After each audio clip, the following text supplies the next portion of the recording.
parce que le trail c'est dimanche. C'est comme les vrais cyclistes, on écluse toutes les boulangeries de la région.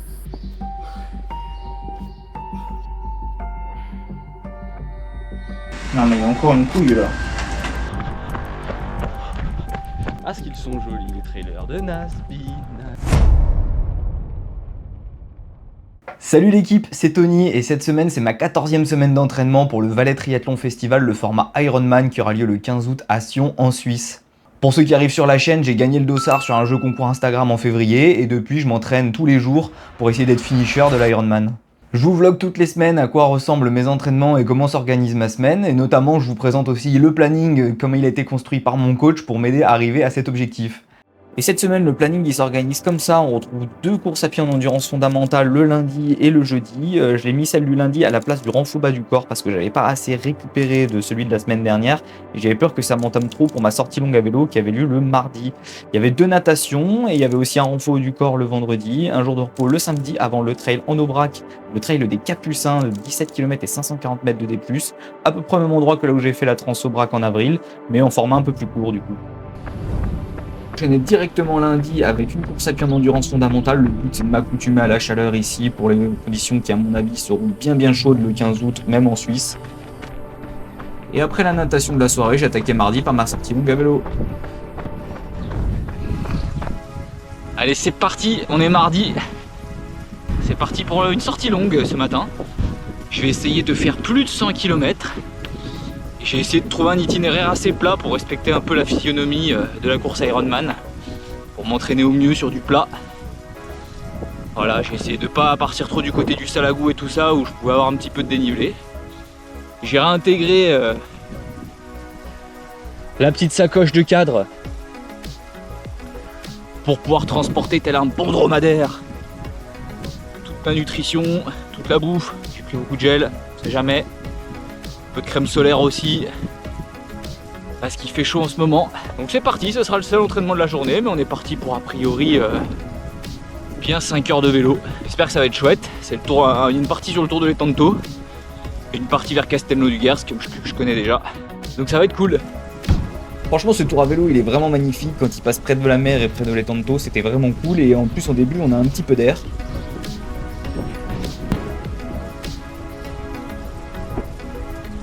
Par contre, une fois que je suis rentré dans les terres, j'ai commencé à avoir vraiment chaud. Ça m'a pas empêché de m'arrêter à une petite boulangerie pour me faire le classique part de flanc du cycliste pour regagner des watts. Oh, bah après cette petite pause flanc, on se fait une petite pause à Montagnac pour prendre un petit gel, boire un petit peu d'eau. Ouh, il commence à faire chaud là. Bon, on a plusieurs soucis aussi. Le premier, c'est que la GoPro, elle m'a fait son classique. Elle s'est déclenchée toute seule et elle n'a plus de batterie. Donc les images, il n'y en a pas trop, mais ça se passe bien, Et puis je suis un peu malade. Cette nuit, je me suis réveillé avec un peu mal à la gorge, j'ai le nez qui coule. Ça ralentit un petit peu la perf en vélo, mais rien de grave. Pour le moment, ça se passe plutôt bien. Je crois qu'il va me rester 10 ou 15 bornes. Peut-être 15 bornes. Je me suis pris un petit orangina bien frais quand même, parce qu'on commence à être bientôt à court d'eau. Et on va se finir tranquillos cette petite session au soleil. C'est comme les vrais cyclistes, on écluse toutes les boulangeries de la région. Et malgré mon petit rhume et les péripéties de la GoPro, j'ai pu boucler ce tour de 106 km en 4h40 avec des bonnes jobs et des bonnes sensations. Ça me fait une bonne sortie longue dans la musette. Et puis pour préparer le trail de ce week-end aussi, je vais voir si... Je vais faire mon petit tour qui fait 6 bornes. Et je vais voir avec une seule flasque ce que ça fait. Sachant que j'ai pas trop bu avant de partir, enfin pas outre mesure. Parce que pour le trail de ce week-end, il y aura un ravito à 10 km. Après un autre ravito à 13 km. Et puis après ce sera la fin à 17 km. Donc je trouve entre 0 et 10 km ça fait peut-être un peu beaucoup pour avoir qu'une seule flasque. D'autant que les 2 grandes difficultés de dénivelé seront entre le kilomètre 0 et le kilomètre 10. Donc je sais pas si je pars avec 2 flasques et genre mon gilet ou si je pars avec une seule flasque. Ça j'ai pas encore trop décidé. Donc je vais essayer de voir un peu ce que ça fait. Là je vais juste me faire une petite endurance fondamentale. Je vais me faire quelques gammes avant de partir, histoire de bien finir de me chauffer. Et puis je verrai ça avec une seule flasque.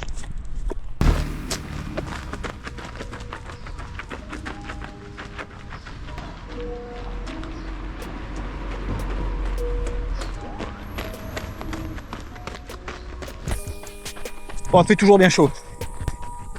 Les petites gammes du début là m'ont bien aidé en pliométrie, un peu à regagner en rebond, là c'est sympa.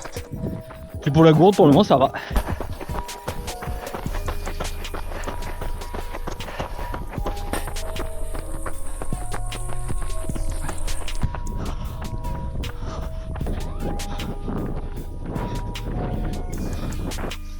Et voilà, bouclé. Bon, évidemment, je l'ai pas du tout fait en EF, pas du tout.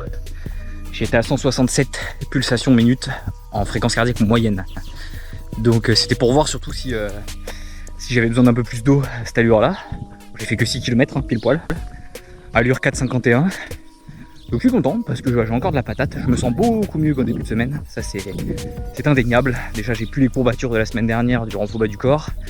Ensuite mon petit rhume là que j'avais mardi sur la sortie long vélo, c'est finito. En tout cas je suis en train d'en finir tranquille. Ouais, finalement j'en ai rebu encore un petit peu depuis la dernière fois, mais il me reste encore un peu. Ça m'aide pas à savoir si je prends que ça à la main ou si je prends mon petit gilet de 5 litres avec 2 flasques. Je me dis que si j'en ai pas assez, ça peut être vraiment relou. Et en même temps, ça peut être sympa aussi de pas avoir de gilet quand même. Mais j'ai jamais fait de trail avec une seule flasque à la main. Parce qu'après, je pourrais mettre mon gel et genre ma GoPro dans la ceinture du short. J'ai une petite ceinture intégrée. Quand même, il y a 17 km, 420 D+. Quand je serai à 10 bornes, j'aurai quasiment fait 380 D+. J'arrive pas à me décider. Dites-moi dans les commentaires ce que vous auriez fait. Ce que vous feriez si vous en prendriez qu'une seule ou si vous partiriez sur la sécurité avec le gilet et les 2 flasques. Et en tout cas, vous le verrez dans la suite de vidéos parce que le trail, c'est dimanche. Oh là là là là, j'ai lancé un petit coup de Zwift. J'avais pas fait de Zwift cette semaine, c'était pas au programme, mais il fait beau. Et avant de partir, là, je suis en pleine préparation des affaires pour le trail de ce week-end. Et avant de partir ce week-end, je me suis dit, eh ben, pourquoi pas faire un petit peu de home trainer. Et je me suis trouvé en allumant Zwift les petits potes de James. Et voilà.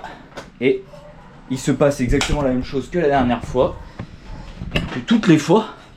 Ah putain, j'ai déraillé. Ah, je croyais que j'avais réussi à monter à temps. Putain. Non, j'avais plus que 20 secondes. Et j'ai déraillé. Bon, c'est un échec total. Mais j'ai pu remettre ma chaîne. J'avais pas vu que j'ai déraillé en mettant sur le home trainer. Ouais, c'est bon, ça me remet avec eux, ça les recherche. Voilà, dans 10 secondes. Bon, bah go. J'ai mon eau. J'ai mon vélo, normalement qui est bien. J'ai ma serviette égale Meng. Et voilà, et là on peut y aller normalement. Non mais il y a encore une couille là. Oh, je viens de réussir l'exploit de dérailler à l'avant et à l'arrière sur mon home trainer et sur un pignon fixe. Ça c'est quand même pas mal. Alors je vais recommencer, quitter cet événement. Oui, je vais quitter cet événement. Terminer la sortie. Oui, je vais la mettre à la poubelle. On va le faire en boucle. C'est en train de m'énerver cette affaire. Et on y retourne. Et du coup avec ces trucs de déraillage, j'ai les mains dégueu en fait. J'ai roulé que quelques fois avec ce vélo. J'ai les doigts dégueux en fait. Je pense qu'il faut que je le lave. C'est bon, il roulait pas trop fort, j'ai pu rejoindre les petits bonhommes à grosse tête. Les amis de James. Bon, maintenant on va essayer de faire une petite sortie d'1 heure avec eux. Voilà. Sans dérailler. Voilà.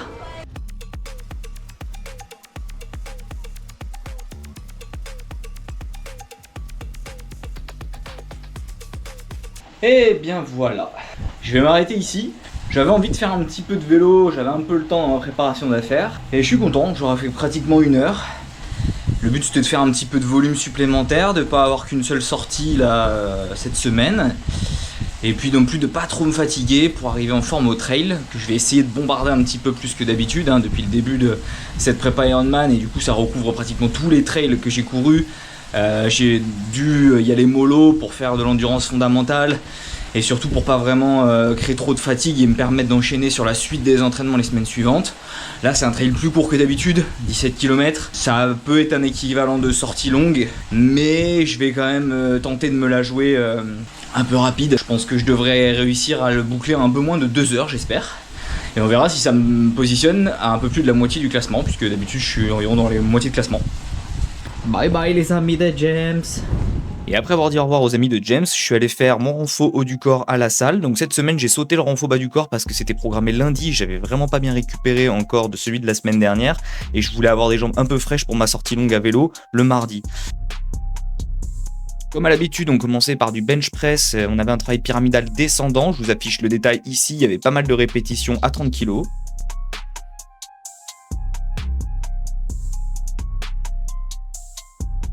Ensuite, on avait du travail de dips avec 2 séries chargées à 10 kg et 2 séries chargées à 5 kg. Pareil, je vous affiche le détail.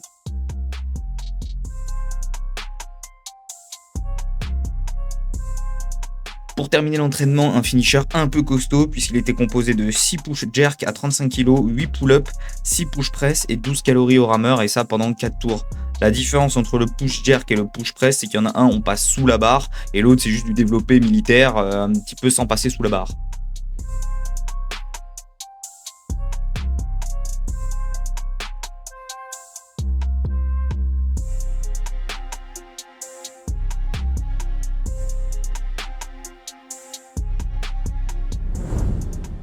La Lozère, on y est. Ah, va-t-on l'enterrer? Va-t-elle nous enterrer? Va-t-elle nous enterrer? Et voilà, Tony Triathlon qui se prépare pour la course de demain. Avec de la bonne gentiane. Tony Triathlon de retour en Lozère pour vous jouer un mauvais tour. Demain, le petit trail. On va retirer les dossards à Nasbinal là. N'oubliez pas la team, la Lozère, tu la gères ou c'est le cimetière. Allons retirer ce dossard. Et voilà, là on a Mathilde et Robin qui viennent retirer leur dossard. Je vous vlog pour que vous soyez dans Tony Triathlon. Et bien sûr sponsorisé par Jeune Montagne. Ah. On est prêt pour demain. Le bon numéro qui va bien. Et la petite limonade. Dans nos cuisines, au bien-être animal et au rôle qu'on joue dans la société.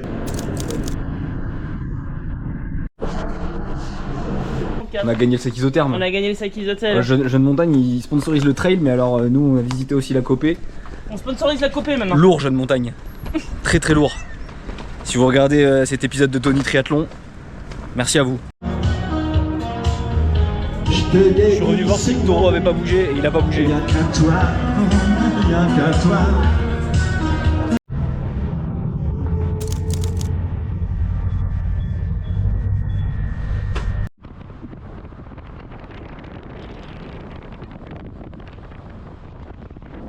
La petite côte avec Nasbinal au bout de ce bâton qu'on va monter demain. Là ça va swinguer demain. On fait du repérage de loin. On pèlerine. 7 et Matou Il a fait des montages. mange des pâtes. Ouais, C'est le excellent. début du calvaire de Matou. Mais bientôt la fin également. Ah, ce qu'ils sont jolis les trailers de Nasbinal. Nasbibi, Nasbibi. Tu vois pas qu'elle est là en touriste avec ses lunettes là et sa Patagonia? Et moi je vais tout défoncer. On Ouais. voit pas mes pieds mais je suis en tombe aussi. C'est la première féminine. Regardez bien, retenez ce visage, hein. Le futur du trail. Le départ du trail était donné à 10 h le matin et il faisait déjà bien chaud. Les 2 premiers kilomètres avaient lieu sur la route et il n'y avait pas trop de dénivelé, mais je suis quand même parti un peu vite, à moins de 5 minutes au kilomètre, donc c'était un peu vite. J'ai failli popcorn après, puis j'ai rattrapé le coup et j'ai ralenti. J'ai vraiment retrouvé les super beaux paysages d'Aubrac entre forêt et prairie, comme en avril.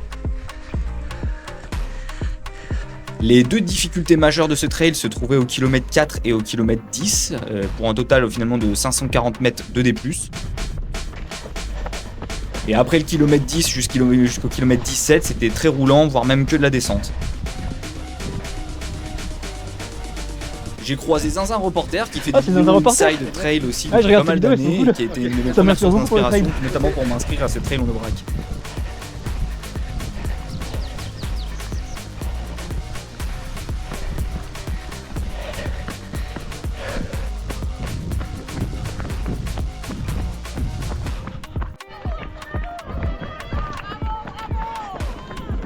Vu que j'avais bien rectifié le tir sur mon départ un peu rapide et que j'ai bien suivi mon plan nutrition, j'ai pris mes 2 gels et je me suis bien hydraté, j'ai pu envoyer un petit peu sur la fin, notamment les 2-3 derniers kilomètres.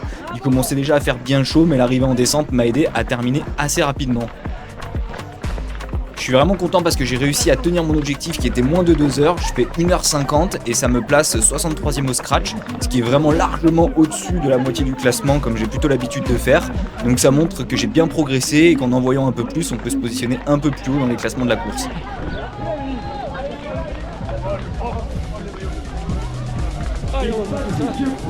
Patrick Pougon, il est là aussi, Patrick.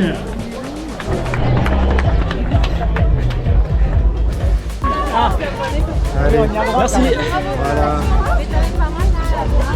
Ah. Eh bah, bien tracé à la fin. Et je boucle les en 1h50. Oh les beaux gosses. Alors regardez là, au bout de la fin.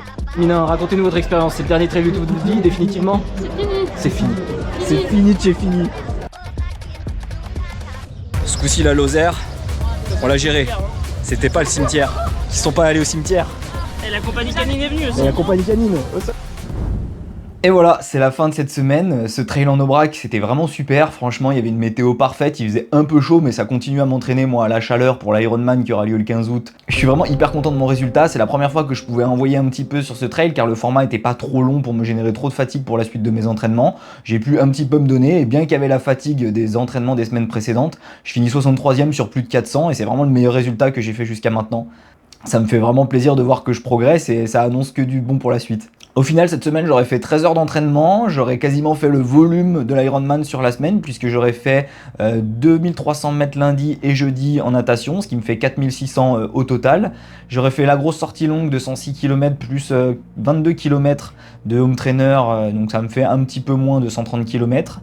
Et avec le trail et les 2 endurances fondamentales, j'ai fait plus de 30 km de course à pied. Donc on se rapproche des distances de l'Ironman, quasiment cumulées sur la semaine, et surtout sans générer trop de fatigue et avec un renfort du corps en plus. La semaine prochaine, j'aurai de nouveau une sortie longue et j'aurai mon premier triathlon à Béziers, format olympique, donc format M, avec 1500 mètres de nage, 40 km de vélo et 10 km de course à pied. J'ai hâte de voir ce que ça donne.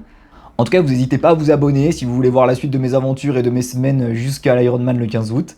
N'hésitez pas à me mettre un commentaire, ça aide pour le référencement. Et puis si vous avez des choses intéressantes à me dire et des conseils à me donner pour la suite de ma prépa, bah, c'est avec plaisir. N'hésitez pas aussi à aller me suivre sur Strava si vous voulez un peu plus de détails sur ma prépa et si vous voulez un peu plus de détails sur le contenu de mes séances. Moi je vous retrouve la semaine prochaine, d'ici là portez-vous bien, c'était Tony, ciao.